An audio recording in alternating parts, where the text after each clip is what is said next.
नहमदुहु व नुसल्ली व नुसल्लिमु अला रसूलिहिल करीम अम्मा बाद फ़अऊज़ु बिल्लाहि मिनश शैतानिर रजीम बिस्मिल्लाहिर रहमानिर रहीम। मेरे मुअज़्ज़ज़ सामाईन इकराम, अस्सलामु अलैकुम व रहमतुल्लाहि व बरकातुहू। मैं अपने रब कायनात से ये दुआ करती हूँ कि मेरे जितने भी सुनने वाले हैं, रब कायनात सबको सेहतमंद, तंदुरुस्त और लंबी ज़िंदगी अता फरमाए। हम सब की हर मुश्किलों, परेशानियों, तंगदस्तियों में मेरा रब कायनात हमारी मदद अता फरमाए। हमें ज़हनी, रूहानी, जिस्मानी अज़ियत और तकलीफ़ों, बीमारियों से निजात अता फरमाए। हमें ज़हनी और रूहानी सुकून अता फरमाए। हमें बीमारी दुनिया से बचाकर बीमारी मदीना बनाए। और जो हम सब के हक़ों में बेहतर है, मेरा रब कायनात हमारे लिए वो अता फरमाए। और जो हमारे हक़ों में बेहतर नहीं, उसका ख्याल भी हम सब के दिलों से निकाल दे और हम सबको अपनी रज़ा पर राज़ी रहने वाला बना दे। आमीन सुम्मा आमीन। माशाल्लाह से आज 10 रबीउल अव्वल और दूसरा एतवार है। आज के दिन जो मैं आप लोगों के लिए वजीफ़ा लेकर आई हूँ, अल्लाह पाक की लाडली तस्बीह है, जिसको हाथों की उंगलियों पर आपने 33 मरतबा पढ़ना है।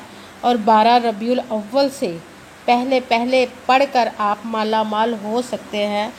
आप इस वजीफ़े को आज के दिन स्किप मत कीजिएगा, छोड़िएगा मत। जैसे वीडियो मिले फ़ौरन पढ़ ले। अगर फ़ौरन किसी मजबूरी की वजह से ना पढ़ सके तो इस वीडियो को अपने पास सेव कर ले और जैसे ही आपको टाइम मिले तो इस वजीफ़े को लाजमन पढ़िएगा और पढ़ कर देखिएगा कि रब कायनात आपकी ज़िंदगी में कैसे कैसे मोजज़े अता फरमाएगा इंशाअल्लाहुल अज़ीज़ अपने हुक्म से। आप इस वजीफ़े को पढ़कर रब कायनात को अपने ऊपर राज़ी कर सकते हैं। जितनी दौलत चाहेंगे रब कायनात इंशाअल्लाहुल अज़ीज़ आपको अपने हुक्म से अता फरमा देगा। आप इस वजीफ़े को किसी भी मकसद, किसी भी हाजत, किसी भी मुराद के लिए पढ़ सकते हैं। रब कायनात के गैबी ख़ज़ानों से दौलत लेने के लिए पढ़ सकते हैं। आपका अपना घर नहीं, घर ख़रीदने के लिए पढ़ सकते हैं। आपके घर में लड़ाई झगड़े रहते, नचाकी, परेशानी, मुफलसी, गरीबी है, उसके लिए पढ़ सकते हैं। आपका औलाद नहीं या आपकी औलाद नाफरमान है, उसके लिए पढ़ सकते हैं। आप की शादी नहीं हो रही या आपके बच्चों की शादियां नहीं हो रही, उसके लिए पढ़ सकते हैं। आप पर बहुत ज़्यादा कर्ज है, उतरने का सबब नहीं बन रहा, या आपने अपनी कीमती चीज़ या पैसे किसी को दिए वापस नहीं करे, उसके लिए पढ़ सकते हैं। आपका अच्छा भला कारोबार चलता हुआ अचानक से बंद हो गया, उसके लिए पढ़ सकते हैं। आपके घर में कोई बहुत ज़्यादा बीमार है या आप खुद बीमार हैं, उसके लिए पढ़ सकते हैं। आपके पास अच्छी जॉब नहीं, जॉब लेने के लिए पढ़ सकते हैं। आप पर जादू, टूना, बंदिश, नजरें, बद, हसद कुछ भी उसको ख़त्म करने के लिए पढ़ सकते हैं। आपके घर में, आपकी ज़िंदगी में सुकून नहीं, आपके कारोबार में, दौलत में, रिज़्क़ में बरकत नहीं, उसके लिए पढ़ सकते हैं। मतलब किसी भी मकसद, किसी भी हाजत, किसी भी मुराद के लिए पढ़ सकते हैं। मगर जब पढ़ने लगे तो रब कायनात की ज़ात पाक पर यकीन कामिल रख के पढ़िएगा। कहते हैं कि यकीन कामिल होता है, पीर कामिल नहीं होता। और अच्छी नीयत रख के पढ़िएगा कि रब कायनात कुरान पाक में इरशाद फरमाता है, इन्नमल अमालु बिन्नियात। जो अमलों का दारोमदार होता है वो नीयतों पर होता है। अगर हमारी नीयत अच्छी है तो हमारा अमल भी अच्छा होता है, और अगर हमारी नीयत ही अच्छी नहीं तो हमारा अमल भी अच्छा नहीं होता। चाहे हम जितनी मर्ज़ी मेहनत कर ले, जितनी मर्ज़ी कोशिश कर ले, हमें उसका फल, उसका अजर अच्छा नहीं मिलता। इसलिए अच्छी नीयत रख के, पुख्ता यकीन रख के और 5 वक़्त की नमाज की पाबंदी लाजमन रखिएगा। फिर इस अमल को कीजिएगा और अमल करते वक्त आपके दिलों में, जहनों में ऐसा वसवसा नहीं आना चाहिए कि हम ये अमल कर रहे, पता नहीं हमारी मुराद पूरी हो या ना हो। ऐसा हो नहीं सकता कि हम रब कायनात के किसी इस्म का या कलाम पाक का वजीफ़ा पढ़े और हमें कामयाबी ना मिले। ये हमारे ईमान की कमज़ोरी, जिसकी वजह से हमें नाकामी मिलती है। आपने सिर्फ अमल करना है, उसका फल, उसका अजर देना उस ज़ाते पाक का काम है, क्योंकि उसकी दस्ते कुदरत से कोई चीज़ बाहर नहीं। उसके कुन कहने की देर है और फयाकुन हो जाता है। आपने अमल करने के बाद उसके कुन कहने की देर है और कुन का इंतज़ार करना। इंशाअल्लाह अज़ीज़ रब कायनात अपने हुक्म से आपके तकदीर के बंद तालों को खोल देगा, नसीब के सितारों को चमका देगा, आपकी ज़िंदगी में ऐसे ऐसे मोजज़े अता फरमाएगा कि आप खुद देखकर हैरान रह जाएंगे। आपने और आपकी ज़िंदगी में कभी किसी चीज़ की कमी नहीं रहेगी इंशाअल्लाह अज़ीज़ उसके हुक्म से। अगर वीडियो अच्छी लगे तो इसको लाइक ज़रूर कीजिए, अगर आगे भी शेयर कर दीजिएगा ताकि किसी दूसरे को हमारी वजह से फ़ायदा पहुँचे तो हमारे लिए सदका जारिया बन जाए। और जो नए हैं इस चैनल पर, इस चैनल को सब्सक्राइब कर ले और बेल आइकन को भी दबा ले ताकि मेरी अगली आने वाली वीडियो आप तक पहुंच सके। अगर कोई मुझसे किसी मसले के बारे में सहारा करवाना चाहते हो, किसी काम का हिसाब लगवाना चाहते हो, किसी काम के लिए वजीफ़े का पूछना चाहते हो, या कुरान पाक ऑनलाइन पढ़ना चाहते हो, महफिल मिलादुन नबी के लिए बुलवाना चाहते हो, तो व्हाट्सअप का नंबर वीडियो पर चल रहा है, आप लोग मुझसे रब्ता कर सकते हैं। अगर मेरे भाई या बुज़ुर्ग मुझसे रब्ता करना चाहते हो तो व्हाट्सअप पर वॉइस मैसेज करके अपना मसला बता सकते हैं। अगर बहनें या माएँ मुझसे रब्ता करना चाहती हों तो व्हाट्सअप पर वॉइस कॉल करके मुझसे बात कर सकती हैं, अपना मसला बता सकती हैं। आपने वजीफ़ा करने से पहले पूरी वीडियो को ध्यान के साथ सुन के समझ के फिर वजीफ़े को करना है। ऐसा ना हो कि वीडियो को स्किप कर करके छोड़ के सुने और फिर कोई बात रह जाए और आप वजीफ़ा करें और वो ठीक ना हो। आपने ना तो किसी अमल में कम करके पढ़ना, ना ज़्यादा बढ़ा कर पढ़ना। अगर कम या ज़्यादा कर देते तो वो हमारा वजीफ़ा ठीक नहीं होता, हमें कामयाबी नहीं मिलती। इसलिए आपने जिस तादाद और जिस तरतीब के साथ मैं आप लोगों को बताने लगी हूँ, उसी तादाद और उसी तरतीब के साथ आपने इस अमल को पढ़ना है। आप इस अमल को आज के दिन किसी भी जगह पर बैठ कर पढ़ सकते हैं, घर में, ऑफिस, मदरसे में, कॉलेज में, शॉप पे या कहीं पे भी बैठकर पढ़ सकते हैं, यूनिवर्सिटी में। मगर जब पढ़ने लगे बिल्कुल खामोशी, तवज्जो, सुकून के साथ पढ़ने को। वजीफ़े के दरमियान ना तो आपने किसी से बात करनी, ना उठना, ना फ़ोन इस्तेमाल करना है। अगर हम वजीफ़े के दरमियान किसी से बात कर लेते, उठ जाते, तो वो हमारा वजीफ़ा ठीक नहीं होता, हमें कामयाबी नहीं मिलती। इसीलिए आपने मुकम्मल वजीफ़ा पढ़ने के बाद ही किसी से बात करनी, उठना या कि फ़ोन इस्तेमाल करना है। आप इस वजीफ़े को आज के दिन किसी भी वक्त पढ़ सकते हैं, किसी भी नमाज के साथ पढ़ सकते हैं, नमाज के अलावा भी पढ़ सकते हैं।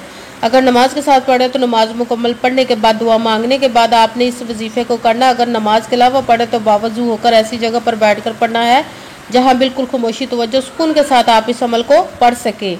जब अमल करने के लिए बैठ के तो आपने एक मरतबा दुरूद पाक पढ़ना। कोई सा भी दुरूद पाक पढ़ सकते हैं, मगर दुरूद इब्राहिमी जो नमाज में पढ़ा जाता है वो वाला एक मरतबा दुरूद पाक पढ़ ले तो ज़्यादा बेहतर, वरना कोई सा भी दुरूद पाक आप पढ़ सकते हैं।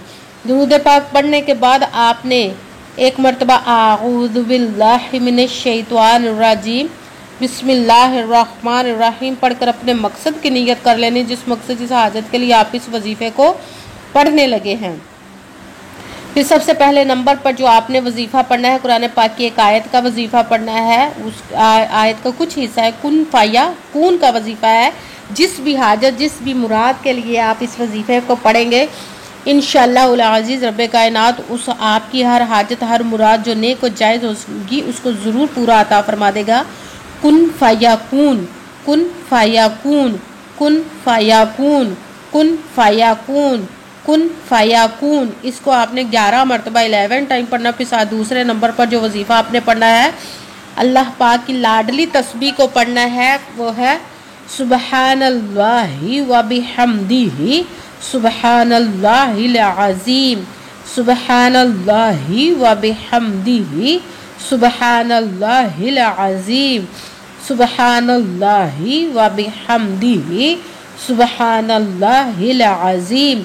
इसको आपने 33 मरतबा 33 टाइम पढ़ना। भी साथ तीसरे नंबर वाला वजीफ़ा कुरान पाक की सबसे छोटी लाडली ज़िद्दी, जिसको पावरफुल दौरत का मुजर्रब वजीफ़ा माना जाता है, सूरह कौसर का अमल पढ़ना है। बिस्मिल्लाहिर्रहमानिर्रहीम कुल हुवल्लाहु अहद अल्लाहु समद लम यलिद वलम यूलद वलम यकुल लाहु कुफुवन अहद।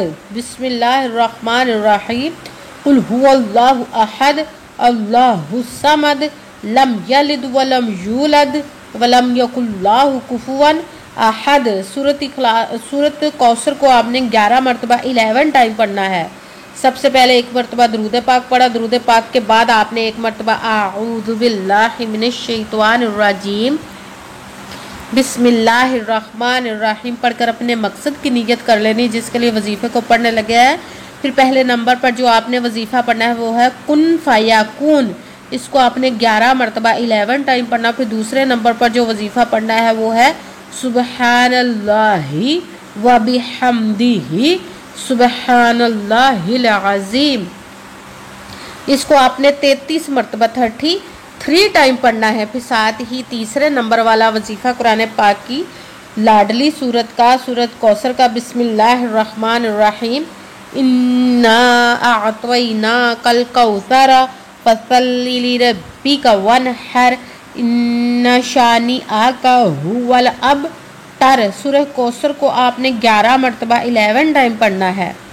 फिर वही दुरूद पाक पढ़ना जो दुरूद पाक आपने वजीफ़ा शुरू करने से पहले पढ़ा था। जब दुरूद पाक पढ़ लिया, अब आपका वजीफ़ा मुकम्मल हो गया। अब आपने दोनों हाथों को रब्बे कायनात की बारगाह अक़दस में बुलंद कर लेना है। फिर बुलंद करके फिर सबसे पहले अपने गुनाहों की बख्शिश की दुआ मांगनी। फिर जिस मकसद जिस हाजत के लिए आपने इस वजीफ़े को किया उसकी खूब दुआ कीजिएगा और दुआओं में मुझे भी याद रखिएगा, मेरे लिए भी दुआ कीजिएगा। जज़ाकल्लाहु खैरा। जिस मकसद जिस हाजत के लिए आपने इस वजीफ़े को किया, रब्बे कायनात अपने हुक्म से, अपने प्यारे महबूब के सदका से, अपने कलाम पाक और इसमें मुबारक के सदके और इस प्यारे प्यारे माह मुबारक रबीउन नूर के सदके आपकी तमाम नेक व जायज़ हाजात को कबूल व मंजूर अता फरमाए इंशाअल्लाह इंशाअल्लाह अज़ीज़ अपने हुक्म से। आमीन सुमा आमीन। अस्सलामु अलैकुम व रहमतुल्लाहि व बरकातुहू।